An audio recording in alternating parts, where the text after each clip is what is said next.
வணக்கம். கன்னிராசி அன்பர்களுக்கான சனிப்பெயர்ச்சி பலன்களை பார்க்க போகிறோம். மார்ச் 6ஆம் தேதி வாக்கிய கணித பஞ்சாங்கப்படி சனிப்பெயர்ச்சி நடைபெறப் போகிறது. திருநள்ளாறில் மிக விசேஷமாக இந்த சனிப்பெயர்ச்சியை கொண்டாடுவார்கள். இந்த சூழ்நிலையில் கன்னிராசி அன்பர்களுக்கு என்ன நடக்கும் என்று பார்ப்போம். கண்டச்சனியாக ஆதிக்கம் செலுத்தப் போகிறார் சனி பகவான். கவனமாக நீங்கள் இருக்க வேண்டும் என்பதைத்தான் இந்த பதிவு உங்களுக்கு அறிவுறுத்தப் போகிறது. உங்கள் ராசிக்கு 6ஆம் இடத்தில் சஞ்சரிக்கும் சனி பகவான் வரும் 6ஆம் தேதி 7ஆம் இடம் என்று சொல்லக்கூடிய கலஸ்தரஸ்தானத்தில் அடியெடுத்து வைக்கிறார். இதைத்தான் கண்டச்சனி என்று சொல்வார்கள். அதாவது குரு வீட்டில் சனி சஞ்சரிக்க போவதால் நீங்கள் பயப்படவே வேண்டாம். உங்களுடைய உடல் ஆரோக்கியம் தொல்லை தரும் விதத்தில் அமையும். அதை மட்டும் நீங்கள் சரி செய்து கொண்டால் மிகவும் நல்லது. அதே போல் பயப்படவும் வேண்டாம். ஆரோக்கியத்தில் தொல்லைகள் கண்டிப்பாக வரும். மருத்துவ செலவு ஏற்படும். நினைத்ததை நினைத்த நேரத்தில் நடத்தி முடிக்க முடியாமல் போவதால் தடுமாறுவீர்கள். உறவினரின் பகை உருவாகாமல் நீங்கள் பார்த்து கொள்வது நல்லது. வீண் விரயங்கள் அதிகரிக்கும். சுப விரயங்களாக அந்த விரயங்களை மாற்றிக்கொள்ளுங்கள். இது போன்ற நேரங்களில் நீங்கள் செய்ய வேண்டியதெல்லாம் சனி கவசத்தை காதார கேளுங்கள். முடிந்தவர்கள் பாடுங்கள். சனி கவசத்தை நீங்கள் தொடர்ந்து கேட்கும் பொழுது சனி கவசம் போல் உங்களை பாதுகாத்துக் கொள்வார். இந்த 7ஆம் இடத்து கண்ட சனி வேறு என்ன எல்லாம் செய்யும்? ஏமாற்றங்களை சந்திக்க வைத்துவிடும். கடுமையாக முயற்சித்தும் சில காரியங்கள் முடிவடையாமல் போகலாம். எதையும் திட்டமிட்டு செய்ய முடியவில்லையே என்று கவலைப்படுவீர்கள். அதே நேரத்தில் ஒரு சிலருக்கு உடல்நிலையில் அறுவை சிகிச்சை செய்யக்கூடிய நிலைமை ஏற்படலாம். இடமாற்றம், வீடு மாற்றம் கண்டிப்பாக உண்டு. இது போன்ற நேரங்களில் மிக மிக கவனமாக நீங்கள் நடந்து கொள்ள வேண்டும். வார்த்தைகளில் கவனமாக இருக்க வேண்டும். 7ஆம் இடத்தில் சஞ்சரிக்க போகும் சனியின் பார்வை உங்கள் ராசியிலேயே பதிகிறது. 1, 4, 7 இந்த 3 இடங்களில் பதியும். உடல்நிலையில் மிக மிக கவனம் தேவை என்று சொல்வது உங்களுடைய ராசியையே சனி பார்ப்பதால் தான். உற்சாகம் குறையாமல் இருந்து கொள்ளுங்கள். உள்ளத்தை வாட வைக்கும் சம்பவங்கள் நடக்கும். எதையும் தெளிவாக முடிவெடுக்க முடியாமல் திணறுவீர்கள். பிள்ளைகளின் விஷயங்களில் கவனமாக இருங்கள். திடீர் மாற்றங்கள் உங்களை திக்குமுக்காட வைத்துவிடும்.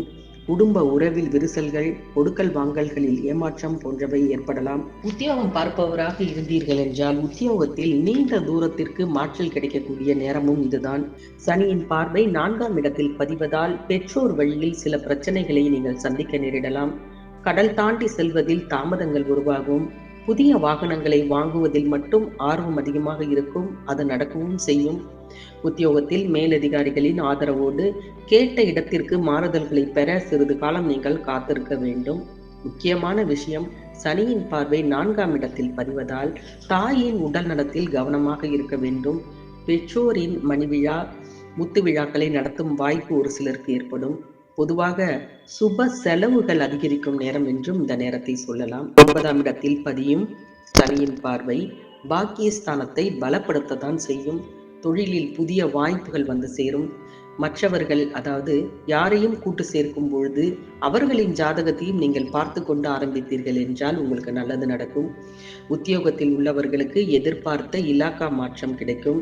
அலுவலக பணி கண்டிப்பாக உங்களுக்கு அடிக்கடி ஏற்படும். அதாவது வெளியூருக்கு பாகப்பிரிவினை சுமூகமாக முடியும்.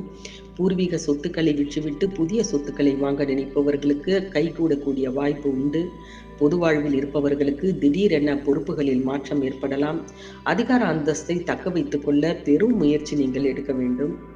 இந்த நேரத்தில் 3 விதமான குரு பெயர்ச்சியும் நடக்க இருக்கிறது. இந்த காலகட்டத்தில் மீனராசியில் சனி பகவான் சஞ்சரிக்கும் பொழுது இந்த 3 குரு பெயர்ச்சியும் நடக்கும். ராகுகேது பெயர்ச்சியும் உண்டு.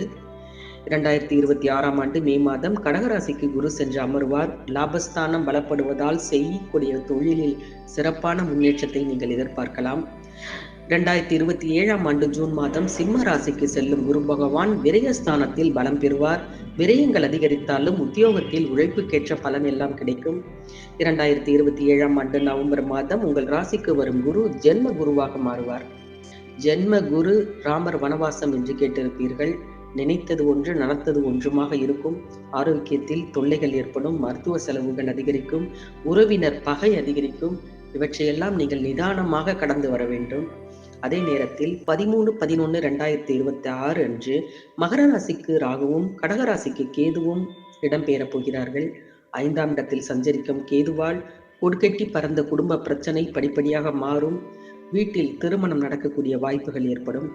11ஆம் இடம் என்று சொல்லக்கூடிய லாபஸ்தானத்தில் சஞ்சரிக்கும் கேதுவால் குடும்பத்தில் கூடுதல் லாபம் கிடைக்கும். கொடுக்கல் வாங்கல்களில் இருந்த ஏற்ற இறக்க நிலை மாறும். வெளிநாடு சென்று பணிபுரிய வேண்டும் என்ற ஆசை இருக்கக்கூடிய கன்னிராசி அன்பர்களுக்கெல்லாம் அது நிறைவேறக்கூடிய வாய்ப்பு உருவாகும். இளைய சகோதர சகோதரிகளோடு இணக்கம் ஏற்படும். நீங்கள் எதை செய்கிறீர்களோ அதையெல்லாம் ஓரளவுக்கு திருப்திகரமாக நடத்தி கொள்ள முடியும். ஆக இந்த சனி பயிற்சியை பொறுத்தவரை கன்னி ராசிக்காரர்கள் முதலில் பயப்பட வேண்டாம். கண்டகச்சனியாக வரும் சனி பகவான் உங்கள் ஆரோக்கியத்தில் இருக்கக்கூடிய குறைகளை நிவர்த்தி செய்வார்.